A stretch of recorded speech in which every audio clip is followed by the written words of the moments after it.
Hello guys, in this video let us begin with the 3D modeling exercises. I will be dividing my screen into two parts. The first part on the right hand side will be the model what we are going to practice for sample, and on the left hand side I will be having the Creo screen. So I have already explained to you the process for opening the Creo parametric part module. I have changed the units to millimeter. Let me just try to do it again.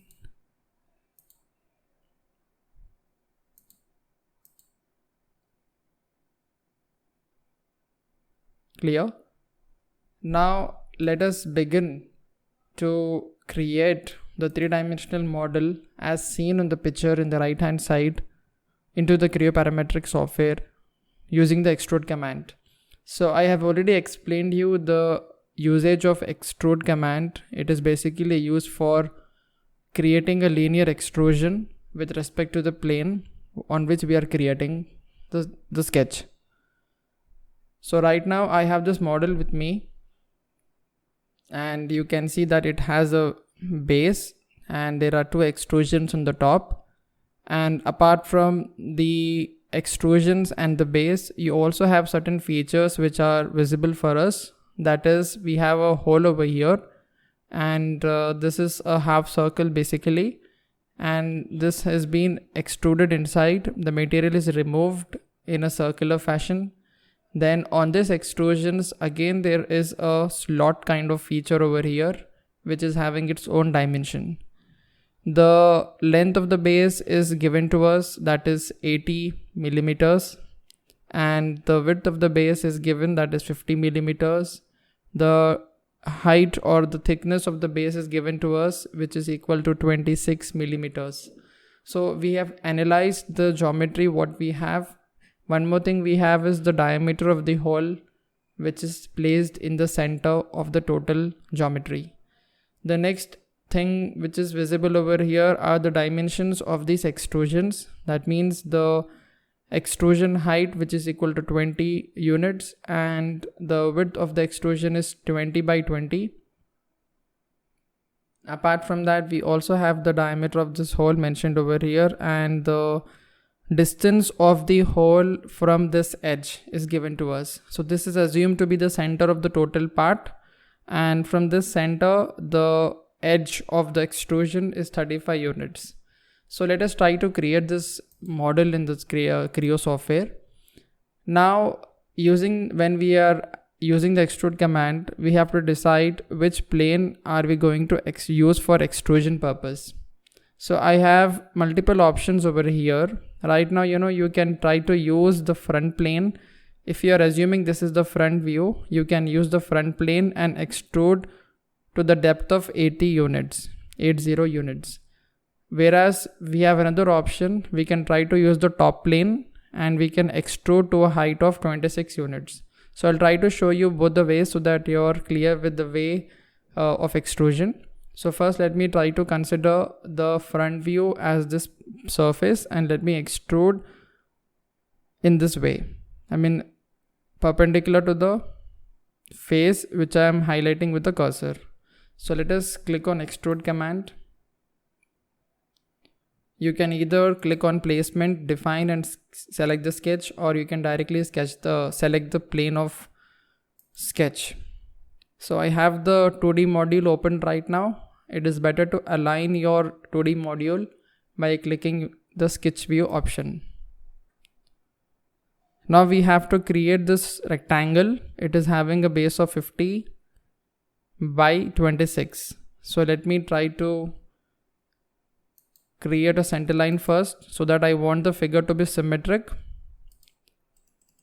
Now I will be using the corner rectangle, and I will be creating a rectangle which is symmetric. You can see the constraint symmetry getting activated automatically. Now let me zoom in, and let me now adjust the height, which is equal to 26 units, and the width of the rectangle is 50 units. So I have created this face, what you are seeing over here. It is having a width of 50 units and a height of 26 units. So you have to analyze the dimensions which are mentioned, because sometimes, if you're starting from here and you will be finding 50 units over here, but you will not be finding any units over here, and maybe you'll be getting confused. So you have to look up the total geometry and see where are the dimensions placed. Now, after creating the 2D sketch, we have to confirm whether the sketch is a closed loop. Yes, indeed, this particular geometry what I've created is a closed loop, because the shading is automatically activated when all the edges are meeting each other. Now I have to press OK.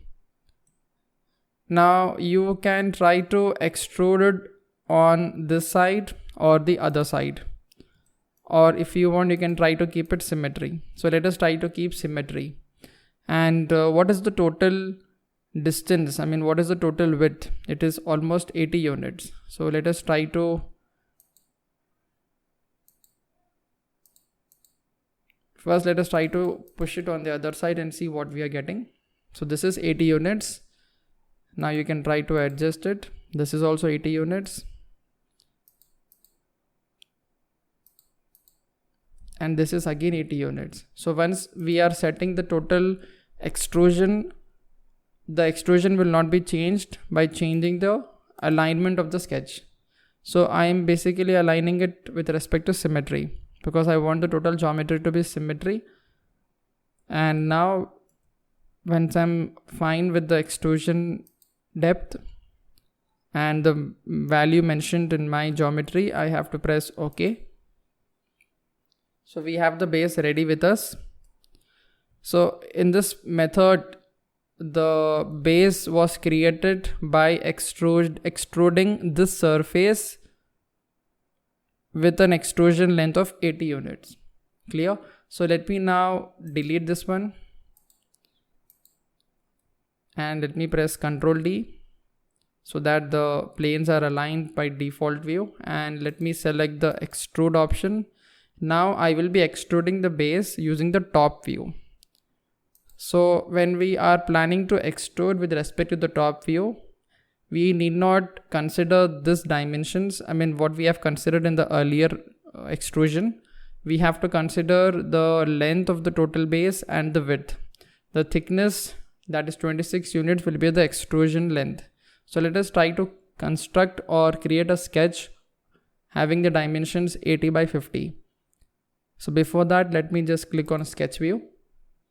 And now I can use center rectangle in order to generate a rectangle from the center. And now let me adjust the...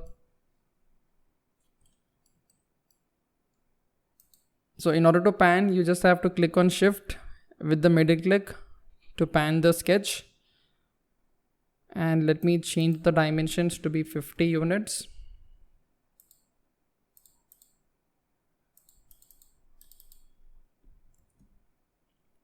And the length of the geometry is 80 units. Now that I'm satisfied with the sketch, I have to press OK.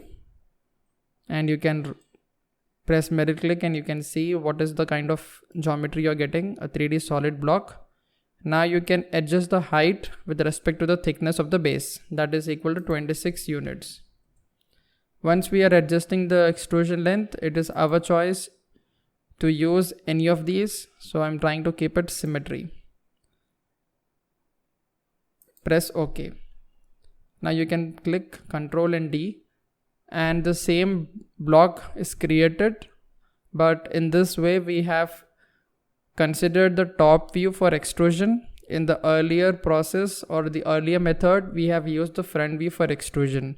So what I'm trying to explain over here is it is totally your choice. You can try to consider the front plane or the top plane. It totally depends on your understanding. So it is really required for us to understand the geometry what we have to create.